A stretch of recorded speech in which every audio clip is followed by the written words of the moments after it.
부처님이 추우실 것 같아요. 4살 아이의 순진한 한마디.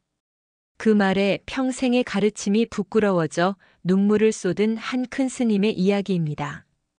산의 그림자가 법당 지붕을 삼킬 듯 길어지는 늦가을, 첫서리가 내렸다. 배구남. 이름처럼 늘 흰 구름이 머문다 하여 붙여진 이름이지만 구름은 종종 눈이 되었고 그 눈은 이내 얼어붙어 산사 전체를 혹독한 침묵 속에 가두곤 했다.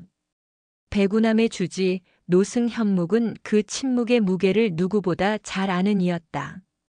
그의 피부는 잘 마른 고목 껍질 같았고 눈빛은 수십 년 묵은 경전의 첫 장처럼 발해 있었지만 그 무엇보다 깊었다.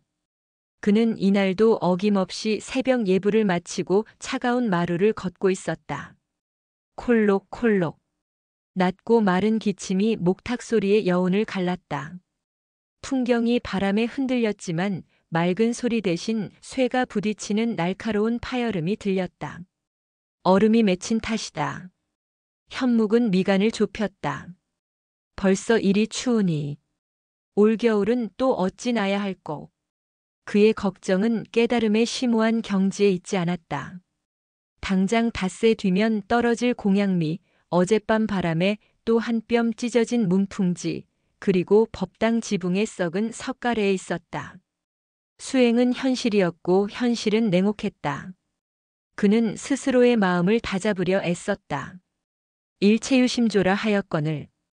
어찌 마음이 자꾸만 바깥의 날씨에 흔들리는가. 하지만 40년간 반복해온 이명재는 무릎을 뚫고 들어오는 새벽의 한기 앞에서 유독 힘을 잃었다. 그의 수행은 오래된 맷돌과 같았다. 분명히 돌고는 있으나 무엇을 갈아내고 있는지, 아니, 무엇인가를 갈아내고는 있는지조차 무뎌진 상태. 경전의 구절들은 입에서 맴돌 뿐 가슴까지 내려오지 못했고 부처님의 자비는 마당에 서 계신 석불만큼이나 차갑고 멀게 느껴졌다. 그는 마당을 가로질러 공양간으로 향했다. 발바닥에 전해지는 바닥의 냉기가 등줄기까지 타고 올랐다. 그는 꽁꽁 언 손을 입김으로 녹이며 저 멀리 동쪽에서 희미하게 밝아오는 여명을 바라보았다. 해가 뜬다고 한들 이 산사의 냉기가 쉬이 가실 리 없었다. 그의 마음도 배구남의 겨울도 그렇게 얼어붙어 가고 있었다. 배구남의 변화의 바람이 분 것은 그해 첫눈이 한방눈으로 변해 쏟아지던 날이었다. 그것은 바람이라기엔 너무나 작고 연약한 숨결에 가까웠다. 그날 저녁 공양을 마치고 모두가 각자의 처소로 돌아갈 무렵 닫아두었던 산문이 삐걱거리는 소리가 났다. 현묵은 바람 소리인 줄로만 알았다. 하지만 바람 소리치고는 너무나 처절한 울음소리가 섞여 있었다. 흐어, 흐엉. 젊은 비구니 승이 황급히 나가보았고 잠시 후 돌아온 그녀의 품에는 작은 보자기가 들려 있었다. 그리고 그 보자기 속에는 고작 4살이나 되었을까 싶은 어린아이가 꽁꽁 언 채 잠들어 있었다. 큰 스님, 어찌합니까? 산문 앞에 버려져 있었습니다. 아이의 뺨은 동상에 걸려 붓다 못해 보랏빛이었다. 얇은 솜저고리 하나만 걸친 아이의 가슴팍에서 작은 서찰 하나가 발견되었다. 부처님의 자비에 기대옵니다. 흔한 레퍼토리였다. 현묵은 깊은 한숨을 내쉬었다. 가뜩이나 넉넉지 못한 살림에 이 혹한의 아이라니. 그것도 산의 아이였다. 동자승으로 거두어 달라는 무언의 압력이었다. 우선 아랫목으로 옮기게.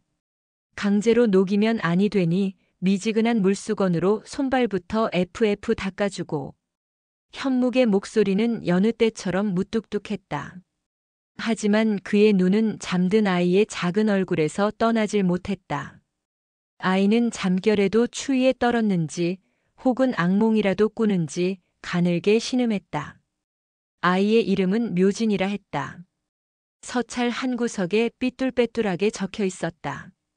참되고 오묘한 진리라. 어울리지 않는 거창한 이름이었다. 묘진은 다음 날 마치 아무 일도 없었다는 듯 눈을 떴다. 낯선 곳, 낯선 사람들. 내 살배기 아이라면 응당 울며 어미를 찾을 법도 한데 묘지는 울지 않았다. 그저 삭발을 당할 때도 까끌까끌한 승복으로 갈아입을 때도 둥글고 커다란 눈을 끔뻑이며 주위를 두리번거릴 뿐이었다.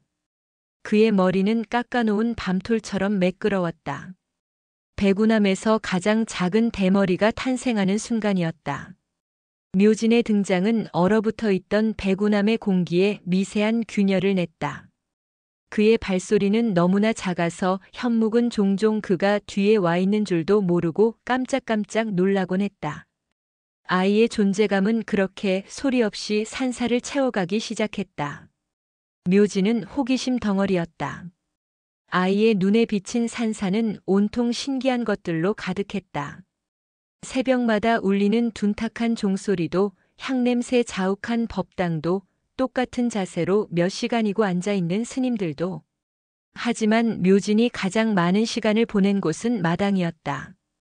그리고 마당의 중앙에는 배구남의 역사를 묵묵히 지켜본 석불이 있었다.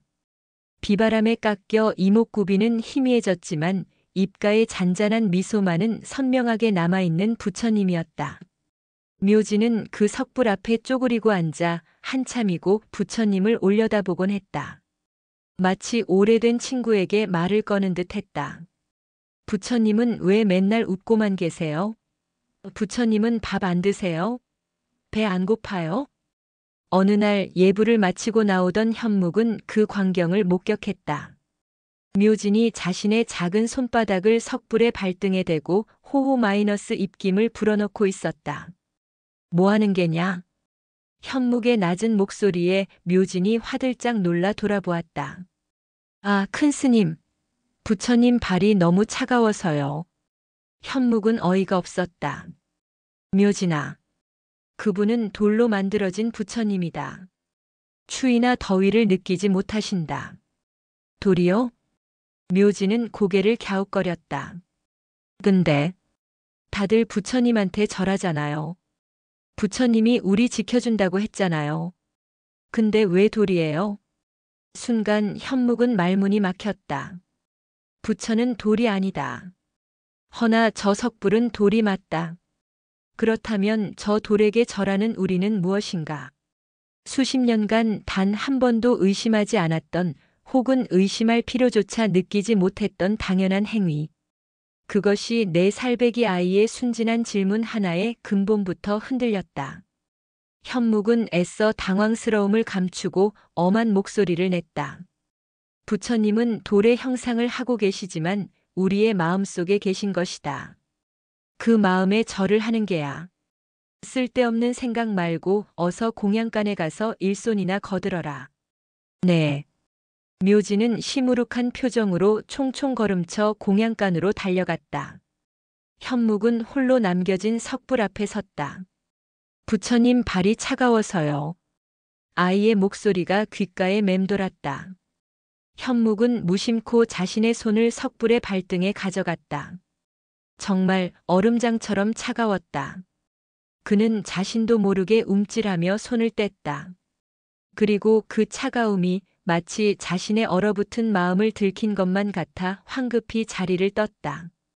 겨울은 더욱 깊어졌다. 밤새 내린 눈은 배구남의 모든 소리를 집어삼켰다. 세상은 온통 흰색과 회색뿐이었다. 묘진에게는 혹독한 첫 번째 겨울이었다. 얇은 솜루비 승복으로는 매서운 산바람을 막기에 역부족이었다. 아이의 작은 코는 늘 빨갛게 얼어 있었고 손등은 거북이 등껍질처럼 쩍쩍 갈라져 피가 배어나오기도 했다. 하지만 묘지는 춥다는 말을 하지 않았다. 그저 더욱더 몸을 웅크리고 다닐 뿐이었다. 현묵은 그런 묘진을 볼 때마다 산사의 겨울은 본디 그런 것이라며 애써 외면했다. 동정은 수행에 방해될 뿐이라 여겼다. 그러던 어느 날 묘진이 마당 구석에서 훌쩍이고 있는 것을 발견했다. 배구남에 온 이후로 심지어 머리를 깎을 때도 울지 않았던 아이였다. 무슨 일이냐? 사내 자식이 칠칠맞게 울기는. 현묵의 질책에도 묘진은 울음을 그치지 못하고 꽁꽁 언 손가락으로 마당 구석의 감나무를 가리켰다. 앙상한 가지 끝에 미처 떨어지지 못하고 붙어있던 마지막 감나무 잎 하나가 밤사이 얼어붙어 있었다. 저기, 에이필. 너무 추워 보여요. 흐흑. 혼자 남아서 너무 추울 것 같아요. 현묵은 할 말을 잃었다. 그의 눈에는 그저 계절의 섭리대로 떨어질 준비를 하는 생명력 없는 마른 잎사귀일 뿐이었다. 하지만 묘진의 눈에는 그것이 혹한 속에 홀로 남겨진 존재로 보였던 것이다. 저 작은 아이는 저 마른 잎사귀 하나에도 자신의 감정을 이입하고 슬퍼하고 있었다. 현묵은 문득 가슴 한쪽이 시큰해졌다. 그는 수십 년간 생사의 무상함과 공의 도리를 공부해왔다. 모든 것은 변하고 집착할 것이 없다. 그것이 그가 도달한 진리였다. 그래서 그는 마른 잎사귀를 보고도 동상 걸린 아이의 손을 보고도 심지어 산문 앞에 버려진 아이를 보고도 인연의 업보라며 무심하려 애썼다. 그런데 묘진은 달랐다. 묘진은 공감하고 있었다. 저 아이의 마음은 비어있지 않았다. 오히려 세상 모든 것의 아픔으로 가득 차 있었다. 즉, 쓸데없는 감상이다. 현묵은 억지로 묘진의 손을 잡아 끌었다. 그만 울고 방에 가서 경전이나 한 줄 더 읽거라. 하지만 묘진의 작은 손에서 전해져 오는 온기가 이상하게도 현묵의 굳은 살 박인 손을 뜨겁게 달구는 것 같았다. 현묵은 그 온기가 불편했다. 낯설었다. 절기는 대설을 지났다. 백운함의 겨울은 그야말로 큰 눈과 함께 절정을 맞았다. 밤새 짐승의 울음소리처럼 바람이 울부짖었고 아침이 되자 산문은 눈에 파묻혀 열리지도 않았다. 그날따라 유독 추웠다. 현묵은 법당에서 새벽 예불을 드리고 있었다. 목탁 소리는 경쾌했지만 그의 입에서 나오는 독경 소리는 자꾸만 흩어졌다. 뼈마디를 파고드는 한기 때문이었다. 나무아미타불 관세음보살을 외면서도 그의 머릿속은 이러다 큰 방의 아궁이가 얼어붙으면 어쩌나 하는 생각으로 가득했다. 수행의 관성이 무서웠다. 몸은 절을 하고 입은 경을 외우지만 마음은 이미 속세의 걱정으로 가득 차 있었다. 부처님은 정말 이 모든 것을 보고 계십니까? 이 추위 속에서도 자비가 실재합니까? 순간 신성 모독과도 같은 회의감이 그의 가슴을 쳤다. 그는 황급히 고개를 저었다. 마가 끼었구나. 그는 예불을 서둘러 마쳤다. 어떻게든 몸을 움직여야 이 잡념에서 벗어날 수 있을 것 같았다. 그가 법당 문을 열고 마당으로 나서는 순간 코를 찌르는 것은 맑은 새벽 공기가 아니었다. 매캐한 연기 냄새였다. 콜록. 이게 무슨 냄새냐? 그의 시선이 연기가 피어오르는 곳으로 향했다. 마당 한가운데 언제나 자비로운 미소로 서 계시던 석불 앞. 그곳에서 시뻘건 불길은 아니었지만 분명히 무언가가 타오르고 있었다. 작은 모닥불. 그리고 그 앞에 쪼그리고 앉아 불길을 향해 고사리 손으로 무언가를 계속 집어넣고 있는 작은 뒷모습. 묘진이었다. 현묵의 머릿속이 하얗게 변했다. 분노가 발끝에서부터 치밀어 올랐다. 감히 부처님 앞에서 불장난이라니. 이것은 단순한 장난이 아니었다. 불경 중의 불경이었다. 사찰에서 불은 가장 신성한 것이자 동시에 가장 위험한 것이었다. 산불이라도 나면 이 백운함은 하루아침에 잿더미가 될 터였다. 저놈이. 현묵은 이성을 잃었다. 그의 입에서 사자후와 같은 고함이 터져 나왔다. 내 이놈. 지금 당장 그 손을 멈추지 못할까? 무슨 짓이냐? 현묵의 목소리는 단순한 고함이 아니었다. 그것은 수십 년간 새벽의 차가운 공기로 단련된 깊은 단전에서부터 끌어올린 사자후였다. 얼어붙은 백운함의 공기가 거대한 유리창이 깨지듯 쨍 하는 소리를 내며 파열하는 듯 했다. 처마 끝에 매달려 있던 고드름 몇 개가 그 소리의 진동을 이기지 못하고 마당으로 떨어져 날카로운 파편으로 부서졌다. 현묵은 지금 제정신이 아니었다. 그의 코를 찌른 것은 단순한 연기 냄새가 아니었다. 그것은 사찰의 존립을 위협하는 재앙의 냄새였다. 이 건조한 겨울, 바람 한 줄기면 좋겠다. 저 작은 불씨가 수백 년 된 목조 법당으로 스님들의 처소로 그가 평생을 바쳐 지켜온 이배구남 전체를 하룻밤에 잿더미로 만들 수 있었다. 그의 분노는 두려움에서 기인했다. 그리고 그 두려움은 불씨가 피어오른 위치를 확인하는 순간 걷잡을 수 없는 신성 모독에 대한 경노로 변했다. 감히 부처님의 조난 앞에서 사찰의 심장과도 같은 석불, 모든 스님이 매일 아침 저녁으로 예를 올리는 그 거룩한 대상의 발치에서 내 이놈, 당장 멈추지 못할까? 현묵은 노구라고는 믿기지 않는 속도로 마당을 가로질렀다. 두꺼운 손바지 자락이 밤새 쌓인 눈에 푹푹 빠져 젖어드는 것도 얼어붙은 땅에 발을 헛디뎌 잠시 휘청거린 것도 그는 인지하지 못했다. 그의 늙은 심장은 공포와 분노로 미친 듯이 방망이질 쳤다. 그의 눈에 비친 묘진의 뒷모습은 더 이상 그가 거두었던 가여운 아이가 아니었다. 그것은 사찰의 금기를 깨트린 벌받아 마땅한 파괴승의 모습이었다. 그가 평생을 바쳐 쌓아 올린 수행의 탑을 저 작은 손이 무너뜨리고 있었다. 흐익! 묘진은 그 지옥의 나찰과도 같은 기세에 놀라 뒤로 낮아빠졌다. 아이의 맑은 눈동자가 공포로 그까지 확장되었다. 너무 놀란 나머지 울음소리조차 나오지 않았다. 숨이 흡하고 들이켜진 채 얼어붙은 공기가 폐를 찔렀다. 하지만 묘진은 도망가지 않았다. 오히려 낮아빠진 그 자세에서 자신이 애써 피워놓은 작은 불씨를 향해 두 팔을 뻗었다. 마치 어미 닭이 독수리의 공격으로부터 병아리를 품으려 하듯 자신의 작은 몸으로 그 소중한 온기를 지키려는 본능적인 몸짓이었다. 이놈이 아직도. 현묵은 그 몸짓을 자신의 잘못을 뉘우치기는커녕 불을 지키려는 저항으로 오해했다.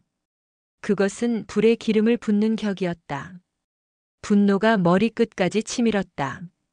그는 단숨에 달려가 묘진의 얇은 솜노비 승복 어깨 자락을 거칠게 움켜쥐었다. 아이의 가냘픈 뼈마디가 앙상하게 잡혔다. 내가 감히 무슨 짓을 한 것이냐? 이 사찰을, 이 배구남을 다 태워먹을 셈이더냐? 그의 소나귀에 잡힌 아이의 어깨는 마른 나뭇가지처럼 힘없이 떨리고 있었다. 하지만 현묵은 그 가냘픔을 느낄 여유가 없었다. 그의 시선은 묘진이 피워놓은 증거물에 고정되었다.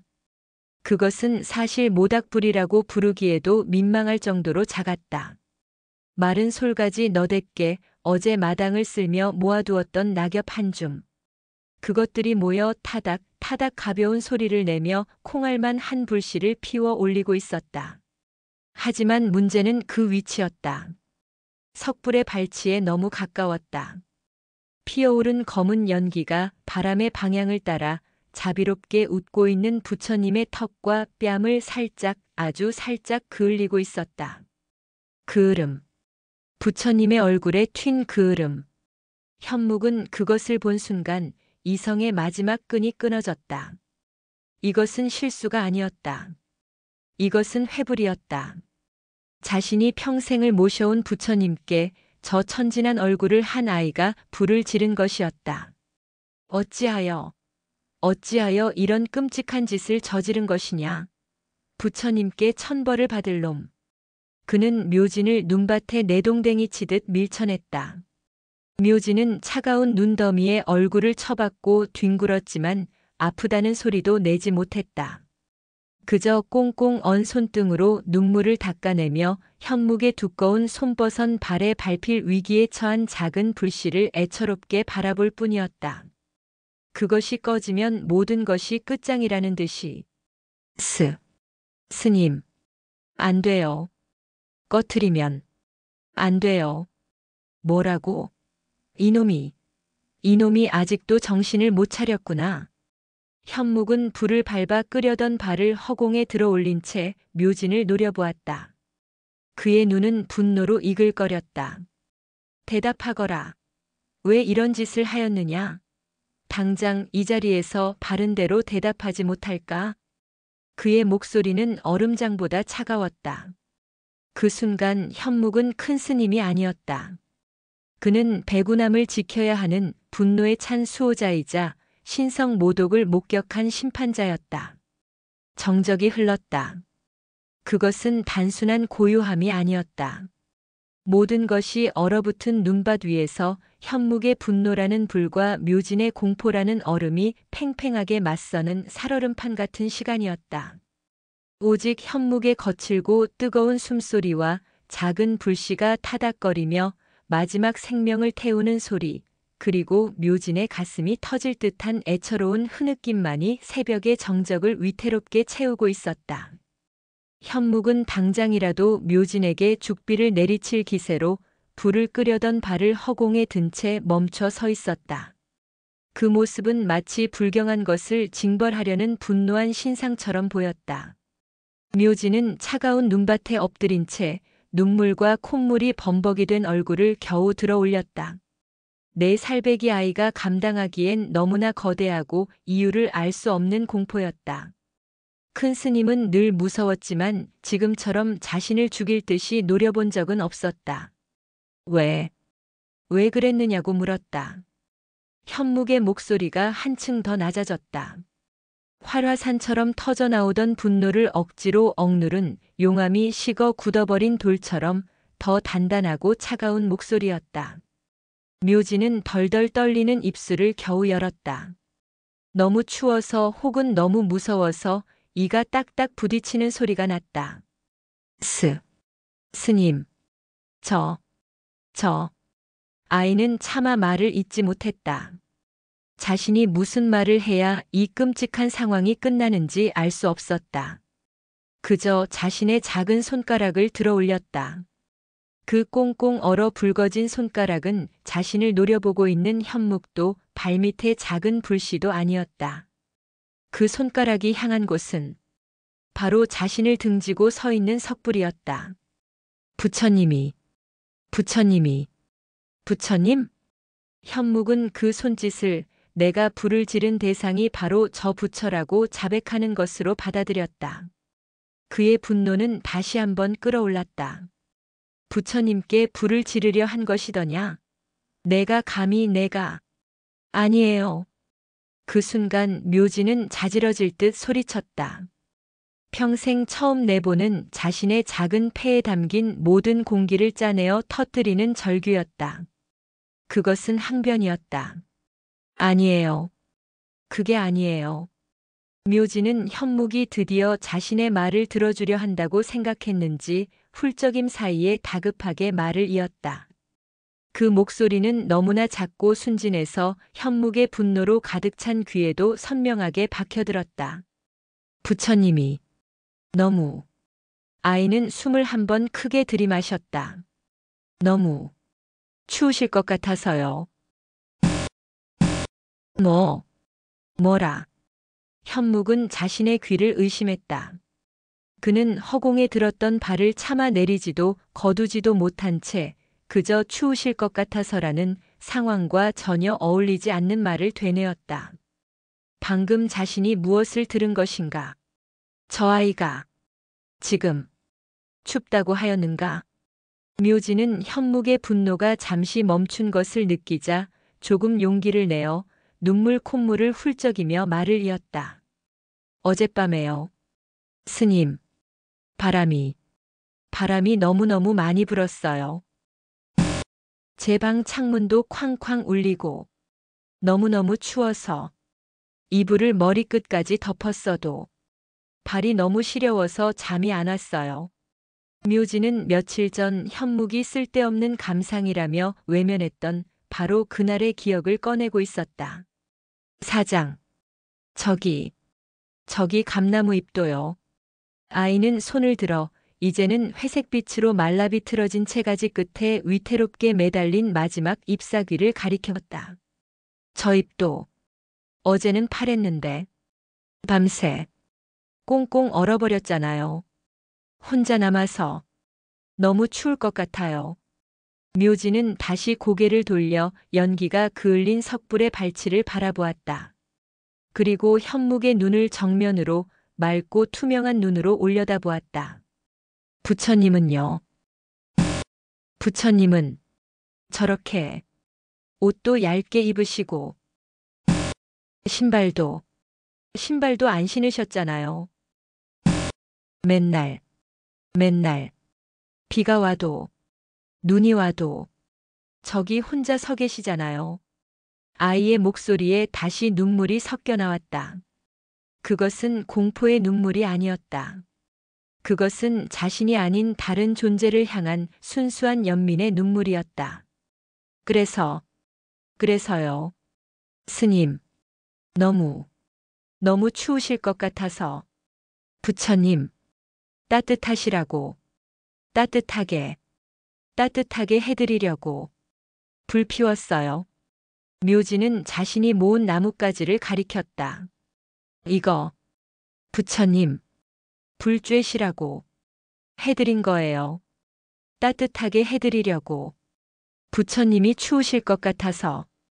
그 말들은 현묵이 수십 년간 쌓아올린 경전의 산보다 억겁의 세월을 버텨온 저 산봉우리보다 더 무겁게 그의 심장을, 그의 뇌리를, 그의 영혼을 내리찍었다. 시간이 멈췄다. 아니, 현묵의 시간만이 멈췄다. 그의 머릿속에서는 천둥과 번개가 내리쳤다. 수십 년간 쌓아올린 그의 세계가 내 살배기 아이의 순진한 몇 마디 말에 뿌리부터 흔들리고 있었다. 추우실 것 같아서? 그의 40년 수행이 그가 평생을 바쳐 쌓아 올린 알미, 지식이, 깨달음이라 믿었던 그 모든 것이 이 한마디에 송두리째 부정당하는 기분이었다. 그의 암지식은 분명히 말하고 있었다. 어리석도다. 저것은 돌이다. 색이다.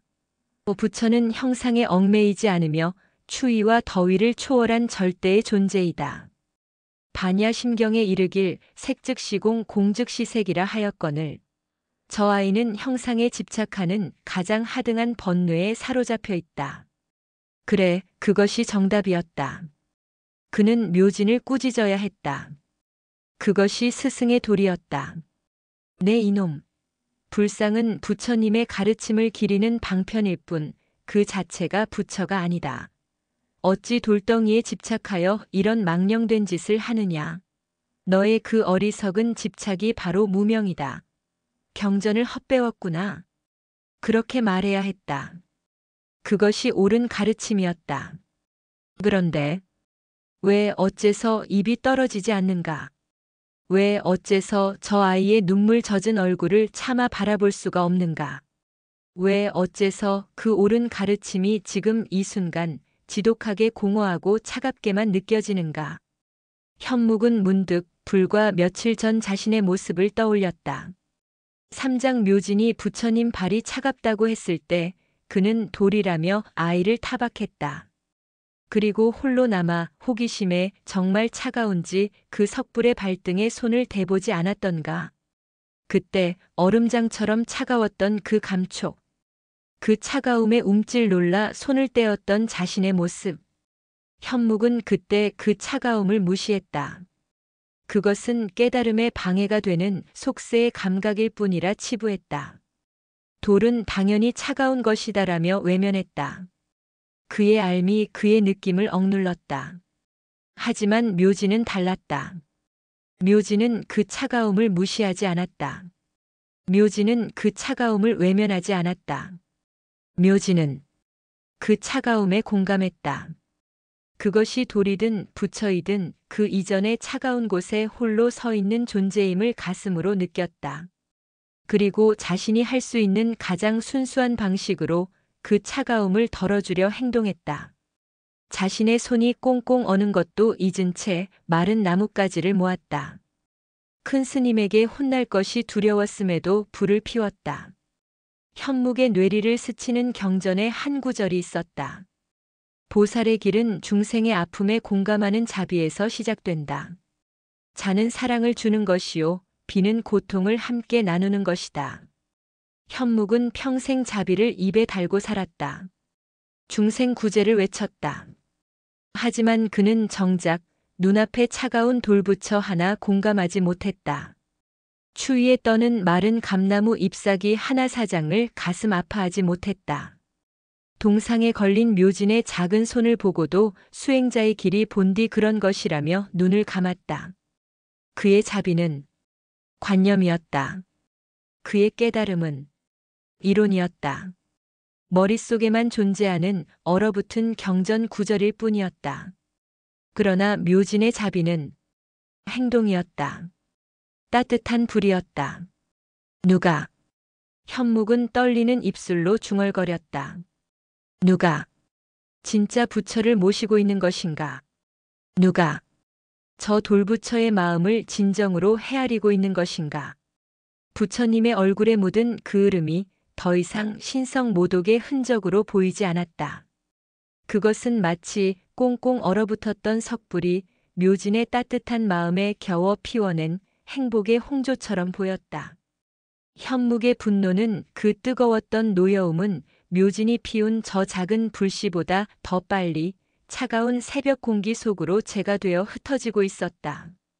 그 분노가 사라진 자리에 차가운 눈보다 더 시리고 아픈 부끄러움이 밀려들었다. 그때였다.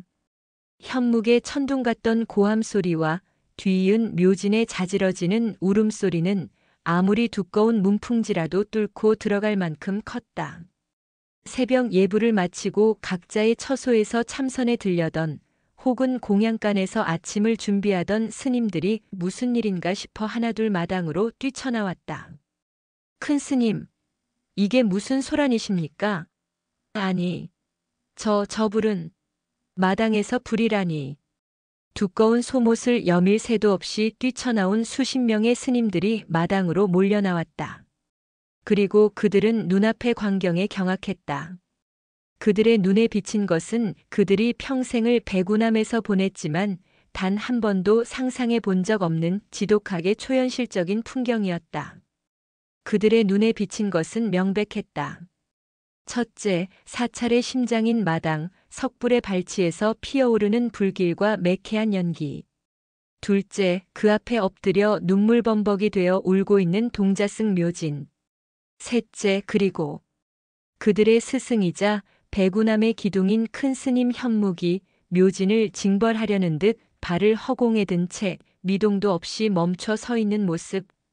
누가 봐도 동자승이 끔찍한 불장난을 치다 큰 스님께 발각되어 벌을 받기 직전의 모습이었다. 아니, 저런 불경한 놈을 보았나? 가장 앞장서서 달려온 이는 사찰의 규율을 담당하는 젊고 강직한 법진 스님이었다. 그는 현묵의 가장 충실한 제자이자 원칙주의자였다. 그에게 규율은 곧 부처님의 가르침 그 자체였다. 묘진, 내가 감히 큰 스님 앞에서 부처님 존안에 불을 질러. 법진은 묘진이 피워놓은 불이 사찰을 위협할 만큼 크지 않다는 것을 알았지만 그 행위 자체를 용납할 수 없었다. 그것은 백운함의 기강을 수백 년의 역사를 통째로 무너뜨리는 일이었다. 법진은 현묵을 향해 고개를 숙였다. 큰 스님, 송구합니다. 제가 저 아이를 제대로 가르치지 못했습니다. 당장 저 불을 끄고 묘진을 광에 가두어 100번 절을 시키고 참회시키겠습니다. 법진은 즉시 행동에 나섰다. 그는 현묵이 미처 하지 못한 일을 대신하려 했다. 그는 묘진을 거칠게 일으켜 세우려 하며 동시에 두꺼운 버선발로 눈을 한가득 뭉쳐 불씨를 향해 덮어버리려 했다. 그것이 그가 배운 옳은 일이었다. 묘진은 다시 울음을 터뜨리며 법진의 손길을 피하려 발버둥 쳤다. 하지 마세요. 꺼트리면 안 돼요. 부처님 따뜻하셔야 해요. 부처님이 춥단 말이에요. 이놈이 큰 스님 앞에서, 이 모든 대중 앞에서 아직도 망발을. 법진이 묘진의 멱살을 잡으려는 바로 그 순간이었다. 그만두어라. 현묵의 목소리였다. 방금 전에 사자후와는 다른 지극히 낮고 물기 젖은 무언가. 부서진 듯한 목소리였다. 법진은 행동을 멈췄다. 그는 현묵이 자신에게 명하는 것이라 생각했다. 저 아이를 그만두라벌하라는 뜻으로. 예, 예. 큰 스님, 당장 너에게 한 말이다. 법진아. 예. 그 손을 그만두어라. 현묵은 허공에 들었던 발을 천천히, 아주 천천히 내렸다. 수십 년의 세월이 그 발에 매달린 듯 느리고 무거운 동작이었다. 불씨를 밟아 끄는 대신 그 옆에 차가운 눈밭에 발을 디뎠다. 그리곤 꼿꼿했던 허리를 굽혔다. 한 번도 그 누구에게도 굽힌 적 없던 배구남의 상징과도 같던 그 허리가 툭. 현묵이 무릎을 꿇고 있었다. 큰 스님, 아니 큰 스님께서 어찌. 큰 스님 이러시면 아니 됩니다. 모든 스님들이 경악했다. 법진은 자신이 뭘 잘못 본 것인가 싶어 눈을 비볐다. 배구남의 주지 40년 수행의 상징인 현묵 스님이 내 살배기 동자승이 피운 작은 모닥불 앞에, 그것도 눈물범벅이 된 아이와 연기 그을음이 묻은 석불 앞에 무릎을 꿇었다. 현묵은 법진을 돌아보지도 않았다. 그의 시선은 오직 묘진의 눈물 젖은 얼굴과 작은 불씨, 그리고 그 불을 쬐고 있는 듯한 석불의 미소에 고정되어 있었다. 그는 꽁꽁 언 자신의 손을 천천히 들어 올렸다. 그 거칠고 투박한 마른 장작 같은 손이 울고 있는 묘진의 머리를 깎아놓은 밤톨 같은 그 머리를 아주 조심스럽게 세상에서 가장 귀한 것을 만지듯 부드럽게 쓰다듬었다. 묘진아. 네. 큰 스님. 잘못했어요. 현묵의 목소리가 겨울바람처럼 가늘게 떨리고 있었다. 그의 눈가가 붉게 충혈되어 있었다. 아니다. 내가 잘못한 것이 아니다. 부처님이 정말로 많이 따뜻해지셨겠다. 정말로 고마워하시겠다. 그 한마디에 묘진의 울음이 거짓말처럼 멎었다. 아이는 그저 커다란 눈망울에 마지막 눈물 한 방울을 매단 채 자신을 보며 희미하게 웃고 있는 큰 스님을 바라볼 뿐이었다. 그 미소는 석불의 미소보다 더 따뜻했다. 네. 그렇죠, 스님. 따뜻하시죠. 묘진이 그제야 환하게 웃었다. 그을음과 눈물로 얼룩진 얼굴이었지만 그것은 현묵이 평생 본 그 어떤 부처의 미소보다 더 맑고 더 빛나는 웃음이었다. 모든 것이 혼란스러웠다. 법진을 비롯한 모든 스님들은 자신들의 큰 스님이 혹시 추위의 정신이 어떻게 된 것은 아닌지, 아니면 저 어린 동자승에게 홀리기라도 한 것인지 의심했다. 마당은 불을 피운 묘진도, 무릎을 꿇은 현묵도, 어찌할 바를 모르는 스님들도 모두가 비현실적인 침묵 속에 잠겼다. 현묵은 아랑곳하지 않았다. 그는 묘진의 머리를 쓰다듬던 손으로 묘진의 꽁꽁 언 작은 손을 맞잡았다. 아이의 손은 마치 석불의 발등처럼 얼음장이었다. 이 차가운 손으로 그토록 뜨거운 마음을 피워냈단 말인가. 내 손이 이리 다 얼었구나. 현묵은 자신의 입김을 호호 불어 묘진의 손을 녹여주기 시작했다. 마치 조금 전 묘진이 석불의 발등에 입김을 불어넣었던 것처럼. 3장 그것은 가장 원초적이고 가장 따뜻한 위로의 방식이었다. 법진 스님. 예, 큰 스님. 법진은 여전히 넋이 나간 표정이었다. 불은 이제 꺼도 되겠습니다. 예, 묘진이의 그 맑은 마음이 이미 부처님께 닿았으니 저 불씨보다 저 아이의 마음이 100배, 1000배는 더 뜨거우니 부처님은 이미 따뜻해지셨을 겁니다. 법진은 더 이상 아무 말도 할 수 없었다. 그는 큰 스님의 말을 이해할 수 없었지만 그 목소리에 담긴 한 번도 들어본 적 없는 깊은 울림에 압도당했다. 그는 묵묵히 고개를 숙이고 묘진이 그토록 지키려 했던 작은 모닥불 위에 눈을 덮었다. 치익 하는 소리와 함께 묘진의 따뜻한 마음이 피워낸 마지막 불씨가 하얀 연기가 되어 차가운 공기 속으로 흩어졌다. 묘진이는 당장 방으로 데려가시게. 현묵은 묘진의 손을 법진에게 넘겨주었다. 그리고 이 사찰에서 가장 따뜻한 아랫목에 앉히시게. 예. 뜨끈한 쌀죽이라도 한 그릇. 아니, 2그릇 듬뿍 먹이게.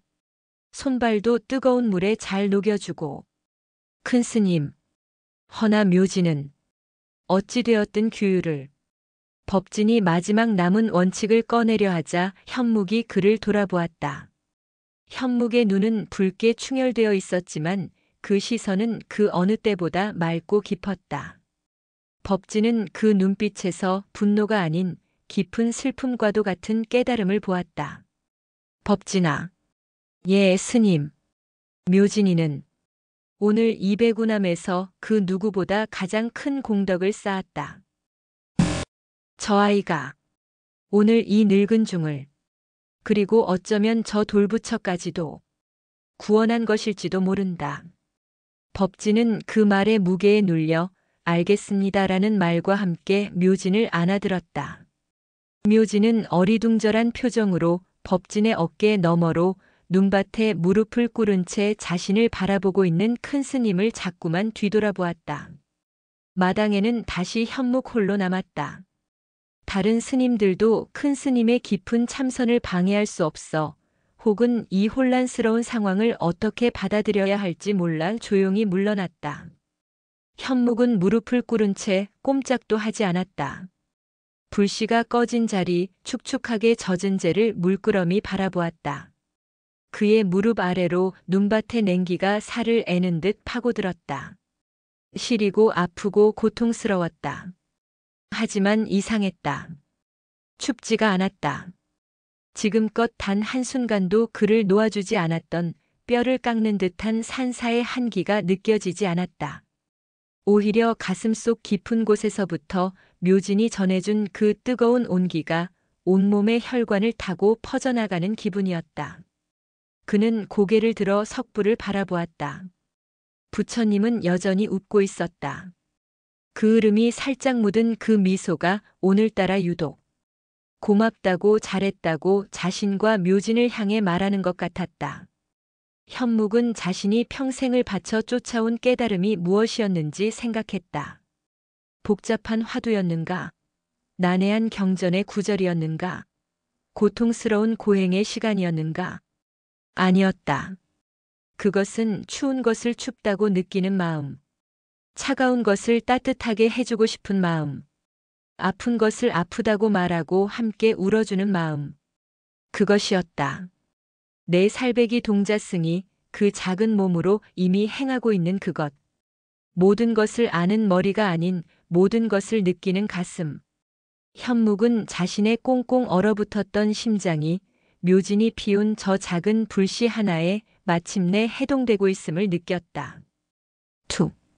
뜨거운 눈물 한 방울이 무릎 앞에 차가운 눈밭 위로 떨어졌다. 눈물이 떨어진 자리가 작은 구멍을 내며 움푹 패였다. 40년 만에 흘리는 수행자 현묵이 아닌 사람 현묵의 눈물이었다.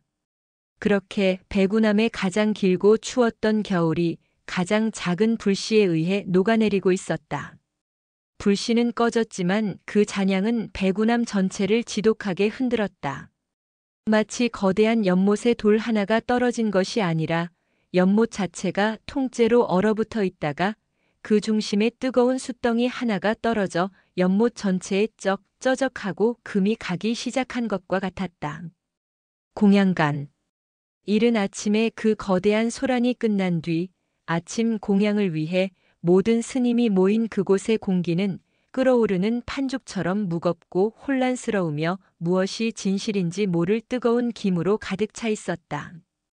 평소라면 조용한 바루 소리와 무건의 기운이 숭고하게 감돌아야 할 공간이었다. 하지만 오늘은 달랐다. 아무도 감히 입을 열어 그 사건을 말하지 않았지만 그 침묵은 평소의 숭고한 침묵이 아니었다.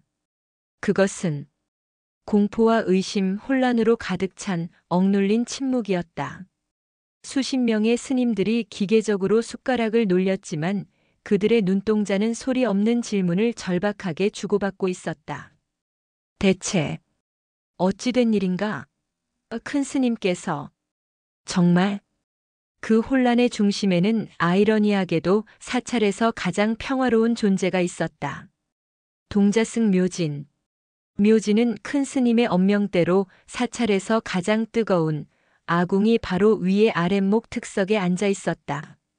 그의 앞에는 김이 모락모락 피어오르는 뜨끈한 쌀죽이, 그것도 잣과 대추가 고명으로 올라간 특별한 쌀죽이 놓여 있었다. 묘진은 이미 한 그릇을 뚝딱 비우고 두 그릇째를 받아들고 있었다. 법진 스님이 꽁꽁 언 손발을 뜨거운 물에 담가주자 아이의 붉은 뺨은 이제 잘 익은 복숭아빛으로 변해 있었다. 그을음과 눈물, 콧물로 얼룩졌던 얼굴은 온데간데 없고 그저 따뜻한 죽이 세상에서 가장 맛있다는 듯이 숟가락을 쥔 작은 손만 바쁘게 움직였다. 후마이너스 불어가며 후루룩 소리를 내는 그 모습은 방금 전 백우남 수백 년 역사상 가장 큰 신학적 논쟁을 촉발시킨 장본인이라고는 도저히 믿을 수 없었다. 묘진은 행복했다. 그는 자신이 왜 혼났는지, 그리고 왜 갑자기 이런 특혜를 받게 되었는지 그 복잡한 인과관계를 이해하지 못했다. 그의 세계는 단순했다. 부처님이 추우셔서 불을 피웠다. 큰 스님이 무섭게 화를 내셨다. 그런데 큰 스님이 웃어주셨다. 그리고 따뜻한 죽을 주셨다. 그의 작은 머릿속에서 불과 따뜻한 죽과 큰 스님의 미소는 하나의 행복한 사건으로 연결되고 있었다. 그는 자신이 방금 옳은 일을 해서 상을 받았다고 어렴풋이 느끼고 있을 뿐이었다. 하지만 다른 스님들은 아니었다. 그들의 시선은 묘진의 후루룩거리는 소리에 향해 있었지만 그들의 마음은 온통 마당에 홀로 남아 그 살을 애는 눈밭 위에 여전히 무릎을 꿇고 있는 노스님 현묵에게 향해 있었다. 법진 스님은 기계적으로 묘진의 입가에 묻은 죽을 닦아주면서도 자신의 손이 가늘게 떨리고 있음을 느꼈다. 그는 원칙주의자였다. 그는 법의 수호자라는 자부심으로 살아왔다. 그의 세계는 옳음과 그름으로 명확히 나뉘어 있었다. 사찰 마당에서의 발화는 그 어떤 이유로도 금지된다. 규율 제1 부처님의 조난을 훼손하는 것은 회불이며 이는 참회로도 씻기 힘든 대죄다. 규율 제2 그것이 그가 목숨처럼 지켜온 현묵 스님께 배운 규율이었다. 그런데 그의 스승, 그가 부처님 다음으로 존경하고 따랐던 현묵 스님이 그 모든 규율을 무너뜨렸다. 그것도 가장 큰 공덕이라는 도저히 이해할 수 없는 말을 남기면서. 그리고 무릎을 꿇었다. 누구에게? 저 4살배기 자신이 주워온 저 아이에게? 아니면 저 연기 그을음이 묻은 돌부처에게? 법진은 미칠 것 같았다. 만약 현묵 스님의 행동이 옳은 것이라면 자신이 평생 지켜온 이 규율들은 다 무엇이란 말인가? 만약 저 아이의 행동이 공덕이라면 자신은 공덕을 쌓은 아이에게 징벌을 내리려 한 가장 어리석고 가장 무지한 중이 되는 것이 아닌가. 그는 묘진의 뺨을 닦아주는 자신의 손길이 자비가 아닌 혼란으로 떨리고 있음을 깨달았다. 그는 묘진의 순수한 얼굴을 차마 마주 볼 수가 없었다. 저 아이가 자신의 스승을 홀린 마처럼 보이기까지 했다. 법진 스님, 나이가 지긋한 현묵 스님과 거의 동년배인 원로노 스님이 조용히 법진에게 말을 걸었다. 그는 사찰의 재정을 담당하는 가장 현실적인 스님이었다. 아무래도 큰 스님께서 심려가 깊으셨던 게야. 올겨울 공양미 걱정에 썩은 석갈의 걱정에 마음이 약해지신 게지. 그의 말에는 약해졌다는 표현 이상의 차마 입에 담지 못할 불안감이 서려 있었다. 무슨 말씀이십니까, 원주 스님? 아닐세. 내가 주워들은 바로는. 원주 스님은 목소리를 더 낮추었다. 큰 스님께서 며칠 전부터 혼잣말을 하시고 밤에 잠을 통 못 이루셨다고 하네. 아무래도 혹 노망이라도. 노망이라는 단어가 공양간의 모든 스님들의 귀에 비수처럼 꽂혔다. 법진은 얼굴이 하얗게 질려 자리를 박차고 일어날 뻔했다. 무엄한 말씀이십니다. 법진은 낮게 으르렁거렸지만 그의 호통에는 힘이 없었다. 그의 마음속에서도 방금 그와 똑같은 차마 입에 담지 못할 의심이 독버섯처럼 피어오르고 있었기 때문이었다. 그렇지 않고서야 40년 수행의 대가께서 어찌 저런 허나 보지 않았는가. 다른 젊은 스님이 끼어들었다. 마당에서 불을 피운 아이에게 무릎을 이는 배구남의 기강이 근본부터 무너지는 일이 아닙니까? 큰 스님께서 그러시면 우리는 이제 저 묘진을 어찌 가르칩니까? 불을 피워도 괜찮다고 가르쳐야 합니까? 그만하십시오. 법진은 결국 소리를 질렀다. 공양간의 모든 소리가 멎었다. 오직 묘진만이 무슨 일이지? 하는 표정으로 숟가락을 입에 문 채 눈을 끔뻑이고 있었다. 법진은 떨리는 숨을 가다듬었다. 큰 스님께는 분명 우리가 헤아릴 수 없는 깊은 뜻이 있으실 겁니다. 깊은 뜻. 그는 스스로 그렇게 되뇌었지만 그 깊은 뜻이 무엇인지 도무지 짐작할 수 없었다. 그의 시선이 다시 이제는 배가 불러 뜨끈한 아랫목의 온기에 꾸벅꾸벅 졸기 시작하는 묘진에게로 향했다. 저 아이의 무엇이 저 순진무구한 어찌 보면 무지하기까지 한 저 존재가 배구남의 태산과도 같았던 얼음장과도 같았던 자신의 스승을 눈밭에 무릎 꿇게 만들었단 말인가. 법진은 젖은 재가 되어 흩어진 마당의 불씨처럼 자신의 마음 또한 갈피를 잡지 못하고 흩어지는 것을 느끼고 있었다. 배구남의 겨울은 그렇게 가장 혼란스럽고 가장 긴 아침을 맞이하고 있었다. 현묵은 마당에서 얼마나 오래 무릎을 꿇고 있었는지 모른다. 새벽의 푸른 어둠이 걷히고 창백한 겨울 해가 중천에 떠오를 무렵 무릎 아래의 감각이 완전히 사라지고 뼈와 살이 분리되는 듯한 고통이 마치 수행의 화두처럼 그의 정신을 파고들 때쯤에야 그는 겨우 몸을 일으켰다. 일어나야지. 일어나야. 하지만 40년간 혹사당한 노구의 관절은 얼어붙은 눈밭에 그대로 고착된 듯 했다. 그는 거대한 고목이 쓰러지듯 한동안 휘청거려야 했다. 드드득 하는 소리와 함께 얼어붙은 손바지 자락이 눈밭에서 억지로 뜯겨져 나왔다. 그의 무릎이 닿았던 눈밭은 그의 체온에 녹았다가 다시 얼어붙어 마치 그가 꿇어앉았던 형상 그대로 얼음그릇처럼 패어 있었다. 그는 그 자국을 물끄러미 내려다보았다. 그것은 자신이 평생을 바쳐 빚어 올린 차갑고 굳건했던 수행자 현묵이라는 허물이 벗겨져 나간 흔적 탈피의 자국처럼 보였다. 그는 절뚝거리며 한 걸음 한 걸음 공양간이 아닌 스님들의 처소 큰 방으로 향했다. 자신이 묘진을 가장 따뜻한 아랫목에 앉히라 명했기 때문이었다. 그는 자신의 명령이 제대로 수행되었는지 확인하려 한 것이 아니었다. 그는 확인하고 싶었다. 자신의 얼어붙은 마음을 녹여버린 그 불씨의 실체를, 그 온기의 근원을. 방문은 닫혀 있었지만 묘진의 작은 숨소리가 틈으로 새어나오고 있었다. 너무나 미약하지만 너무나 선명한 생명의 소리. 현묵은 평생 처음으로 자신의 처소에 들어가는 것보다 더 조심스럽게 자신의 헛기침 소리에라도 저 평화가 깨질까 두려운 듯 소리나지 않게 미닫이문이 문고리를 잡았다. 스르륵 마이너스. 문이 열리는 순간 훅 마이너스하고 겨울 산사의 냉기와는 완벽하게 분리된 또 다른 세계의 공기가 그의 얼굴을 덮쳤다. 그것은 묘진 한 아이를 위해 집힌 군불로 훈훈하다 못해 뜨끈한 마치 어머니의 품속 같은 원초적인 온기였다. 그리고 그 세계의 중심에 묘진이 잠들어 있었다.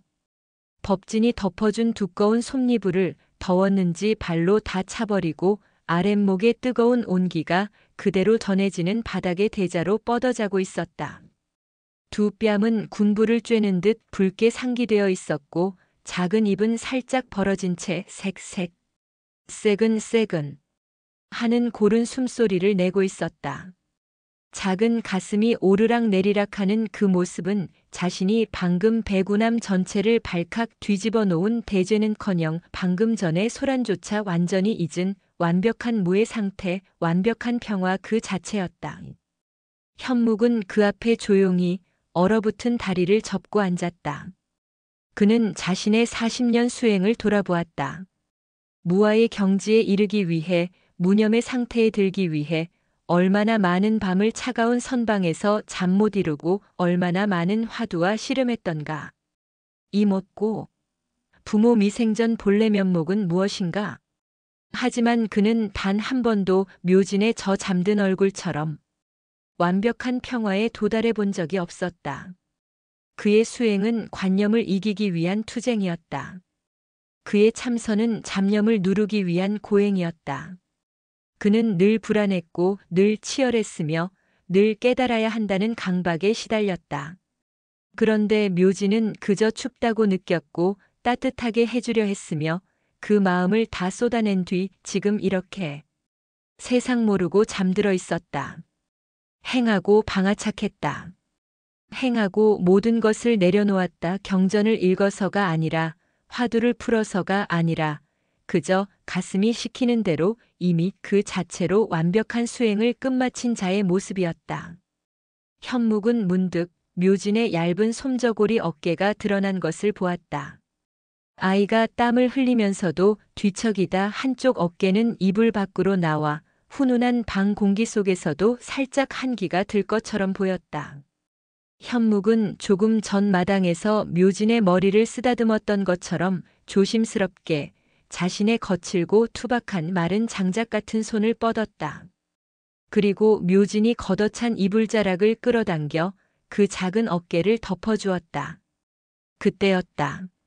잠결에 묘진이 하는 작은 잠꼬대와 함께 뒤척이며 현묵의 손을 툭 쳤다.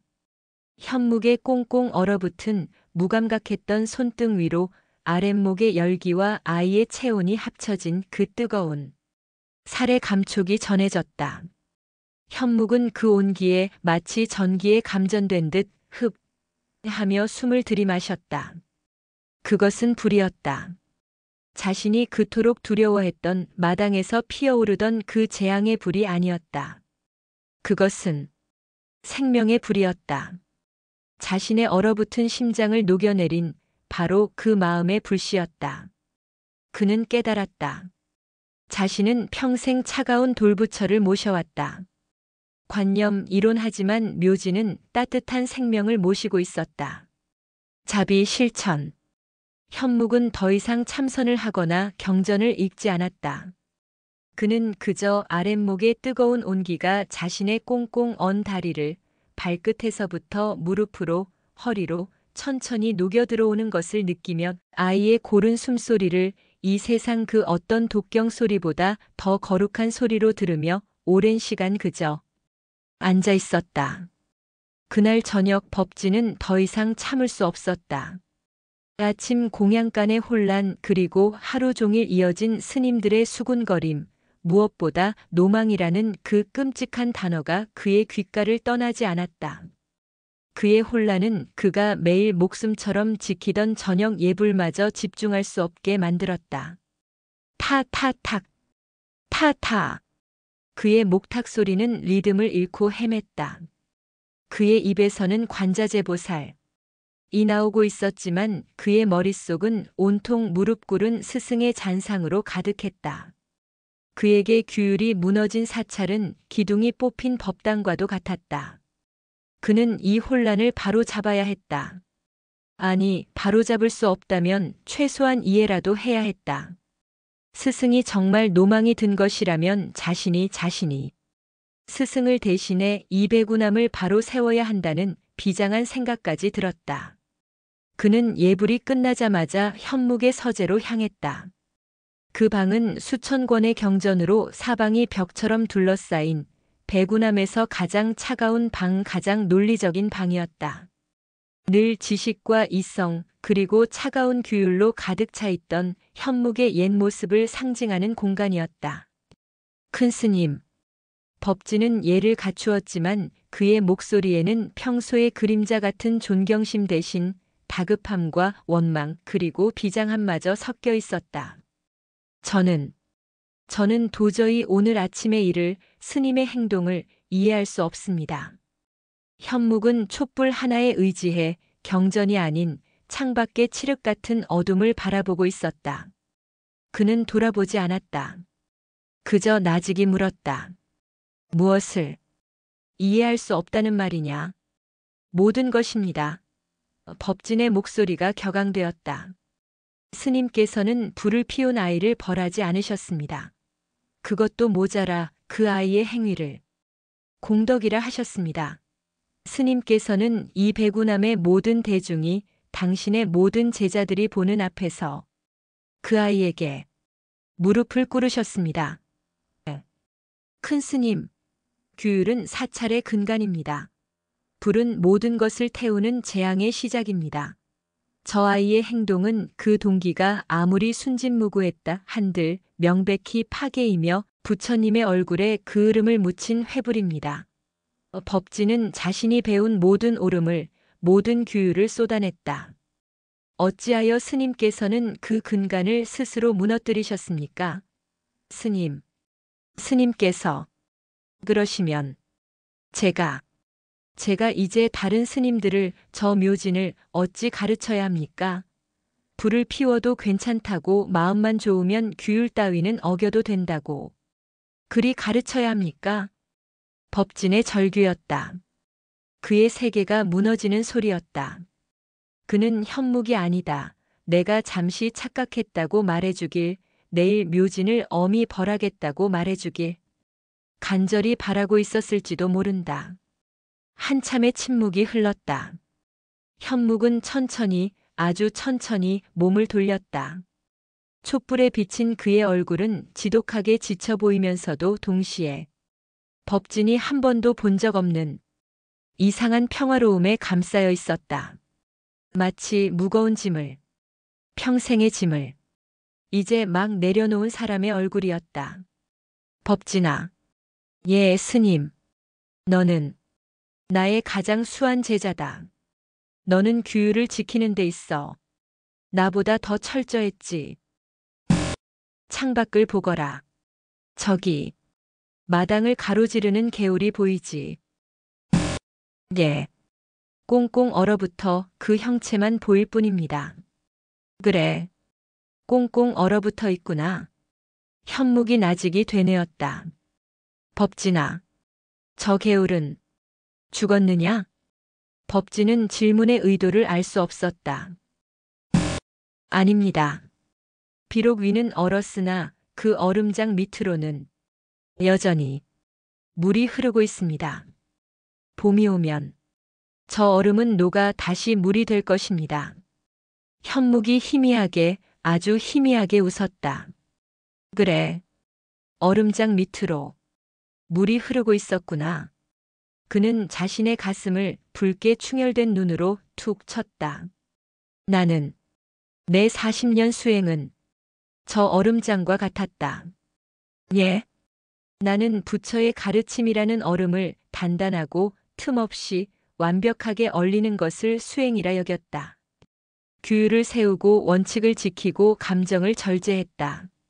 나는 얼음의 모양이 얼마나 훌륭한지, 얼마나 투명하고 단단한지만을 자랑하려 했지. 그것이 나의 깨달음의 증표라 믿었다. 현묵의 목소리에 물기가 어렸다. 그런데 법진아, 나는 그 얼음이 물이라는 것을 잊고 있었다. 그 얼음이 본디 흘러야 한다는 것을, 본디 생명을 품어야 한다는 것을 잊고 있었던 게야. 나는 저 차가운 석불처럼 나 스스로가 얼어붙은 부처가 되어가고 있었던 것이다. 오름과 규율이라는 얼음 속에 나를 가두고 있었던 게야. 현묵은 비틀거리며 법진에게 다가와 그의 단단한 어깨를 잡았다. 그런데 묘진이가, 저 작은 아이가 그 얼음장 위에 불을 피웠다. 그 아이는 얼음의 모양 따위는 보지 않았다. 그저 차갑다는 것만을 느꼈다. 그 아이의 순수한 마음이 나의 이 단단한 얼음장을, 저 배구남의 굳어버린 규율을 깨트린 것이다. 현묵은 법진을 바라보며 마침내 눈물을 글썽였다. 법진아, 너는 규율을 말했느냐? 파괴를 말했느냐? 오늘 아침 묘진이 부처님께 불을 올리던 그 순간 그 아이는 경전 속 그 어떤 보살보다도 가장 부처의 마음에 가까이 있었다. 나는 저 아이의 행위에 무릎 꿇은 것이 아니다. 그 마음에 내가 평생을 구하고도 갖지 못했던 그 순수하고 뜨거운 자비심에 무릎 꿇은 것이다. 수천 권의 경전이 저 4살배기 아이의 따뜻한 마음 하나를 가르치지 못했다. 내가 헛살았다.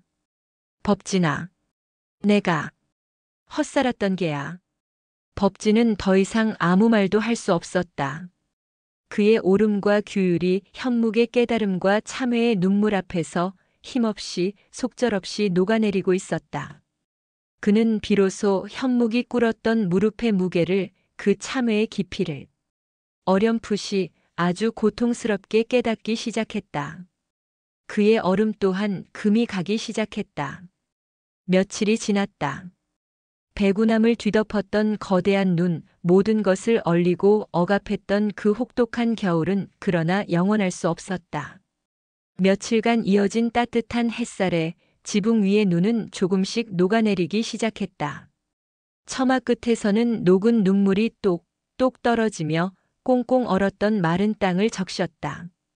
얼음장 밑으로만 흐르던 개울물 소리가 이제는 얼음 틈새를 비집고 졸졸 그 생명의 소리를 밖으로 내보내기 시작했다. 배구남의 공기도 변했다.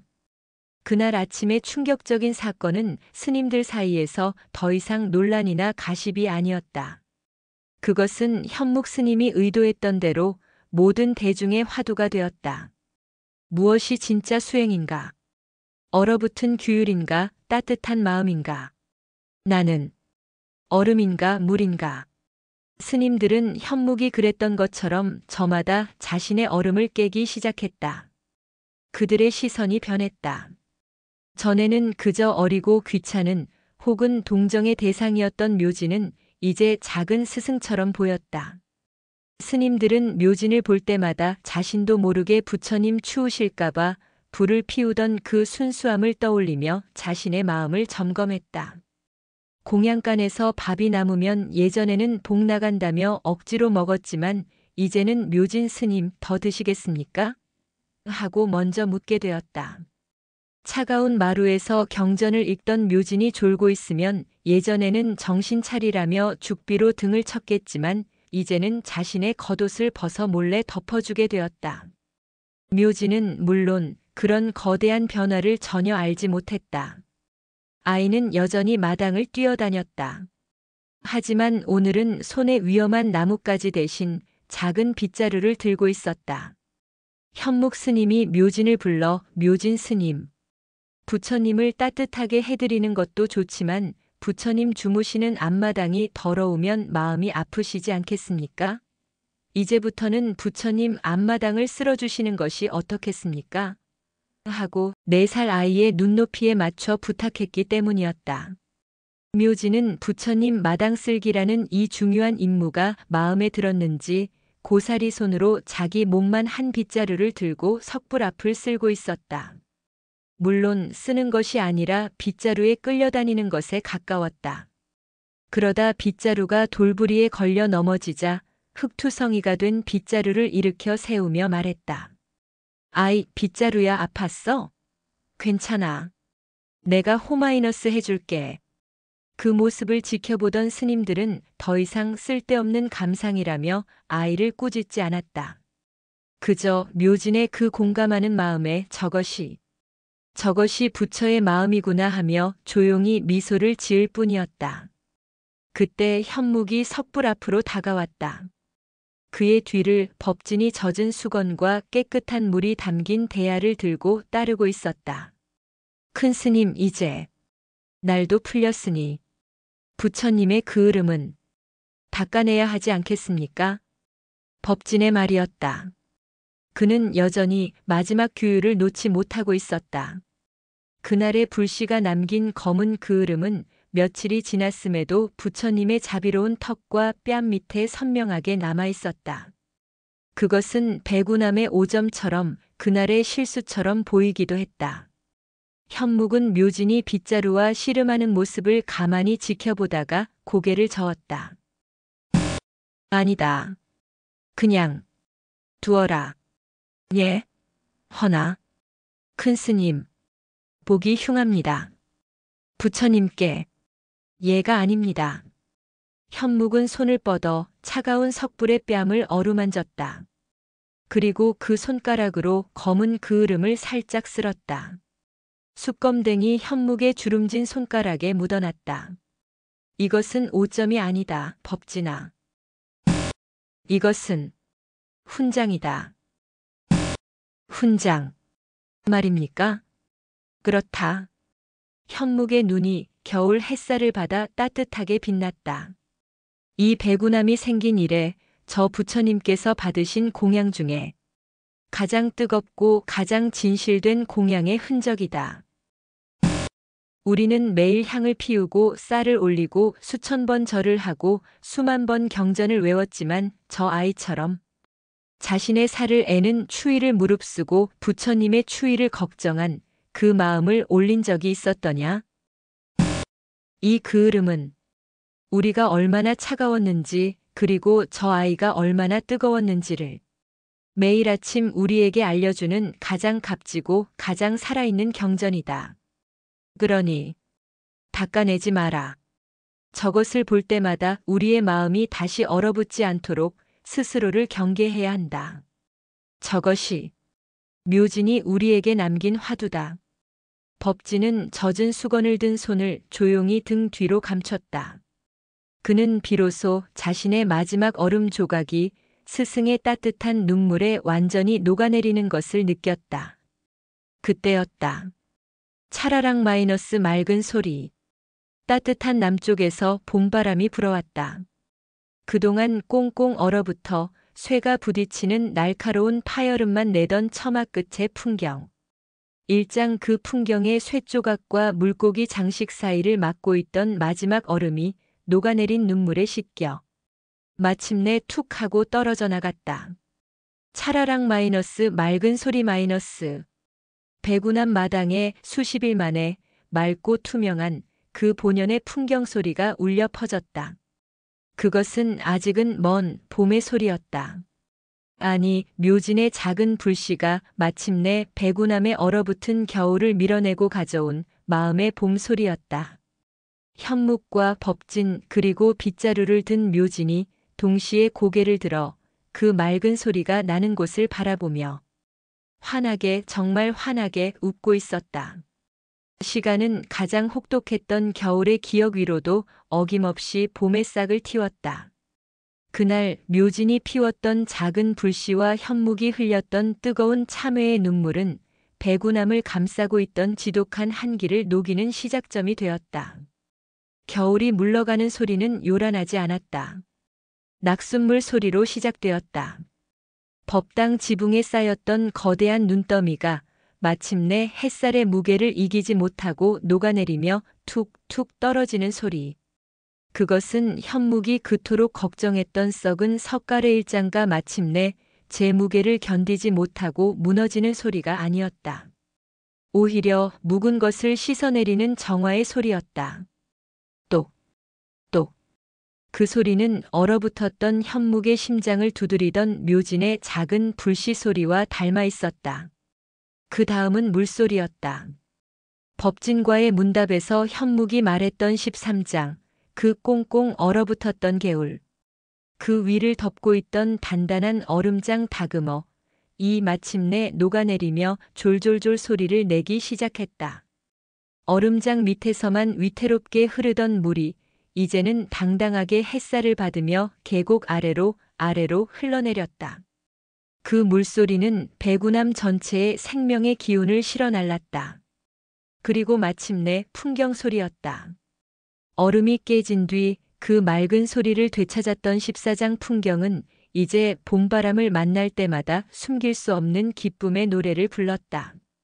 차라랑 마이너스 맑은 소리 마이너스 차라랑 마이너스 그 소리는 더 이상 얼음이 부딪히던 파여름 1장도 낯선 깨달음의 순간 14장도 아니었다.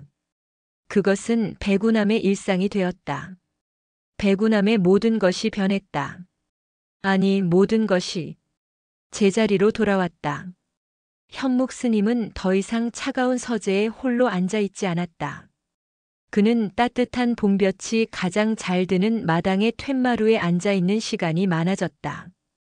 그는 경전을 읽는 대신 눈을 감고 그저 듣고 있었다. 풍경 소리를, 개울물 소리를, 그리고 마당에서 뛰어노는 묘진의 발소리와 웃음소리를. 그 소리들이 그 어떤 난해한 경전보다 더 깊은 법문임을 그는 이제 알았다. 그의 굳어있던 광대뼈는 이제 희미하지만 따뜻한 미소를 빚어내는 법을 배웠다. 법진 스님 또한 변했다. 그의 손에 들려있던 날카로운 죽비는 묘진에 달아버린 작은 집신을 엮어주는 지프로 바뀌어 있는 시간이 늘었다.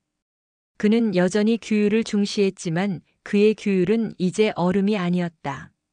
그것은 물이 넘치지 않도록 돕는 제방과도 같았다. 그는 묘진에게 경전을 가르칠 때 더 이상 외우거라 하고 호통치지 않았다. 대신 묘진의 눈높이에 맞춰 무릎을 꿇고 앉아 묘진 스님, 부처님께서 왜 이리 자비로운 미소를 짓고 계신지 그 마음을 한번 헤아려 볼까요? 하고 질문을 하게 되었다. 법진은 아는 것을 가르치는 대신 느끼는 것을 함께 배우기 시작했다. 그리고 배구남의 가장 큰 변화. 그것은 마당 한가운데에 서 있는 석불이었다. 봄이 완연해지고 산사의 낡은 담벼락 아래로 노란 산수유와 연분홍 진달래가 피어나던 어느 날이었다. 그날도 묘진은 자신의 임무인 마당 쓸기를 하고 있었다. 그러다 고개를 들어 문득 자신을 향해 웃고 있는 부처님을 바라보았다. 겨우내 그리고 이른 봄까지 그 흐름은 현묵의 명대로 살아있는 경전으로 남아있었다. 하지만 묘진의 눈에는 그것이 달리 보였다. 그날의 따뜻함의 흔적이 아니라 그저 지저분한 것으로 보였다. 부처님. 묘진은 빗자루를 내팽개치고는 석불 앞으로 달려갔다. 부처님, 얼굴에 까만 게 묻었어요. 아이는 자신의 작은 솜저고리 소매자락으로 부처님의 턱 밑에 남은 그 검은 그을음을 슥슥 닦아내려 애썼다. 하지만 불에 그을린 흔적이 내 살배기 아이의 소매춤으로 쉽게 지워질 리 없었다. 안 지워지네. 부처님 간지러우시죠? 그때 마침 툇마루에서 그 광경을 지켜보던 법진 스님이 기겁하며 달려나왔다. 묘진아. 아니, 묘진 스님. 멈추시게. 그에게 그 그을음은 큰 스님의 깨달음이 담긴 배구남의 성스러운 상징물이었다. 그것은 지우면 아니 되느니라. 왜요? 묘진은 맑은 눈으로 법진을 올려다보았다. 부처님 얼굴. 지저분한데 닦아드려야지요. 부처님 깨끗한 얼굴로 봄꽃 보셔야죠. 그것은 그날의 마음을 잊지 않기 위한 경전이니라. 법진은 땀을 뻘뻘 흘리며 내 살배기 아이에게 이 신학적 상징을 어찌 설명해야 할지 몰라 쩔쩔맸다.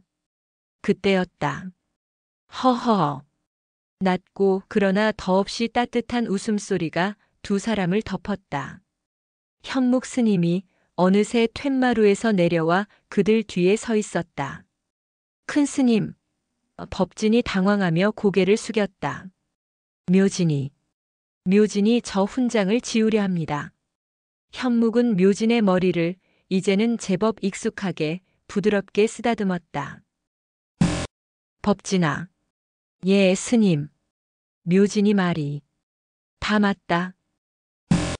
예. 현묵은 묘진을 보며 웃었다. 그렇지, 묘진아. 부처님께서도 깨끗한 얼굴로 이 좋은 봄을 보고 싶으시겠지.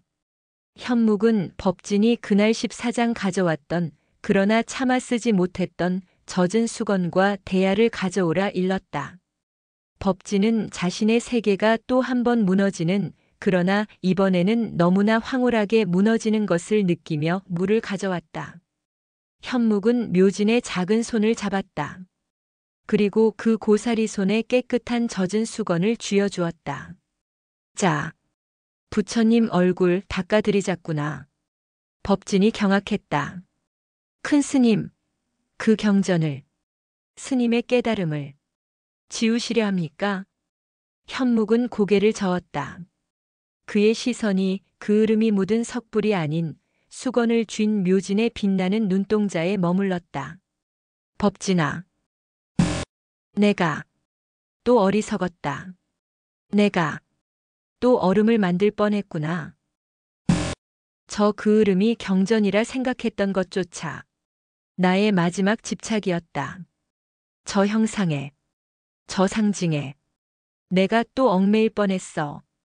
현묵은 묘진의 손을 잡고 부처님의 턱을 닦는 신용을 하며 말했다. 진짜 경전은 저 그을음이 아니다. 부처님이 춥다며 불을 피웠던 묘진의 마음과 부처님이 지저분하다며 닦아주려는 묘진의 마음이, 그 둘이 조금도 다르지 않다는 것을 아는 것. 그것이 진짜 경전이다. 부처님은 따뜻한 것도 원하시고 깨끗한 것도 원하신다. 그저 그 마음을 원하실 뿐이다. 나는 또 그 마음을 잊고 그을음이라는 형상만 붙들고 있었구나. 현묵은 묘진의 손을 잡고 함께 그을음을 닦아내기 시작했다. 슥, 슥. 겨우내 배구남을 지배했던 그 검은 흔적, 현묵에 굳었던 마음의 상징이었던 그 흔적이 묘진의 순수한 현재의 마음과 현묵의 완전한 깨달음이 담긴 물수건에 의해 천천히 씻겨 내려갔다. 그을음이 완전히 씻겨나간 석불의 얼굴은 봄 햇살을 받아 그 어느 때보다 더 환하고 더 자비롭게 빛나고 있었다. 마치 이제야 시원하구나 하고 묘진과 현묵을 향해 더 깊게 웃어주는 듯 했다. 차라락 마이너스 맑은 소리 마이너스. 마침 가장 따뜻한 봄바람이 불어와 풍경 소리가 온 마당을 축복처럼 감쌌다. 현묵은 한 손으로는 묘진의 머리를 쓰다듬고 다른 한 손으로는 법진의 어깨를 토닥였다. 그리고 세 사람은 함께 환하게 씻긴 부처님의 미소를 마주보며 배구남이 그 누구보다 따뜻한 첫 번째 봄을 함께 웃고 있었다.